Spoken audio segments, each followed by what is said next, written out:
అందరికీ నమస్కారం అండి. అందరూ బాగున్నారా? ఈరోజు మన మనీ వంటింటి రుచుల్లో గోధుమ పిండితో మైసూర్ బొండాలు ఎలా వేసుకోవాలో చూద్దామండి. దీనికోసం ముందుగా ఒక బౌల్లో ఒక గ్లాస్ పెరుగు వేసుకోవాలి. ఈ పెరుగు నేను పలచగా చేసుకుని వేసుకుంటున్నానండి. అలాగే ఒక స్పూన్ సాల్ట్ వేసుకోవాలి, అర స్పూన్ బేకింగ్ సోడా వేసుకోవాలి, అలాగే 3 స్పూన్స్ ఆయిల్ వేసుకోవాలి. ఇప్పుడు ఇవన్నీ ఒకసారి బాగా కలుపుకోవాలి. ఒక 5 మినిట్స్ వరకు అలా కలుపుకోవాలండి. ఒక 5 మినిట్స్కి మనకి చూసారు కదండి ఎయిర్ బెలూన్స్ ఎలా ఫామ్ అయినాయో. ఇప్పుడు మనం 2 గ్లాసులు గోధుమ పిండి వేసుకోవాలి. ఒక గ్లాస్ పెరుగుకి నేను ఇక్కడ 2 గ్లాసులు గోధుమ పిండి వేసుకున్నాను. వేసుకుని బాగా కలుపుకోవాలి. ఇప్పుడు నేను చెప్పిన క్వాంటిటీ 3 to 4 మెంబర్స్కి సరిపోద్దండి.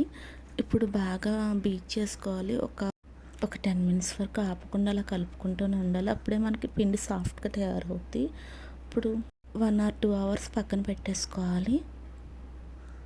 నాకు 1 అవర్ తర్వాత పిండి ఇలా రెడీ అయ్యిందండి.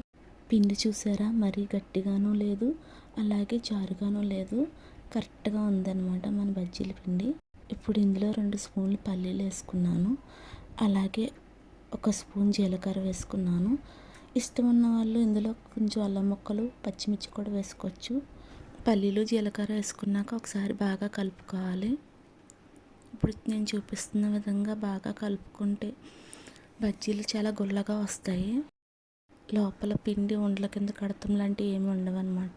ఇప్పుడు ఒక మూకుట్లో ఆయిల్ పోసుకుని వేడెక్కనివ్వాలి. ఈలోపు మనం ఒక గిన్నెలో వాటర్ తీసుకుని వాటర్లో మన చెయ్యి తడి చేసుకుని మనం ముందుగా కలిపి పెట్టుకున్న పిండిని కొంచెం కొంచెం తీసుకుంటూ బజ్జీలు వేసుకోవాలి.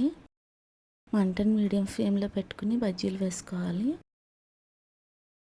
మనం తీసుకున్న మూకుడికి ఎన్ని బజ్జీలు అయితే పడతాయో అన్ని బజ్జీలు వేసుకున్నాక గరిటెతో ఇలాగా రౌండ్గా తిప్పుకుంటూ ఉండాలండి.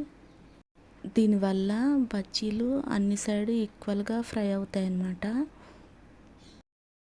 బజ్జీలు లైట్ గోల్డ్ కలర్ వచ్చాక తీసుకుని పక్కన పెట్టేసుకోవడమే. గోధుమ పిండితో వేసిన బజ్జీలు చూసారు ఎంత బాగా పొంగినాయో. బజ్జీలు రెడీ అయిపోయినాయండి. ఇప్పుడు వీటిని లోపల ఉడికినాయో లేదో కూడా చూద్దామా. బజ్జీ చూసారు కదండి, లోపల ఎంత బాగా ఉడికిందో, అసలు ఉండకట్టలేదు. మీరు కూడా ఒకసారి ట్రై చేయండి, టేస్ట్ చాలా బాగుంటాయి. మీకు కనుక ఈ వీడియో నచ్చితే ప్లీజ్ లైక్ చేయండి, అలాగే సబ్స్క్రైబ్ చేసుకోండి. Thank you.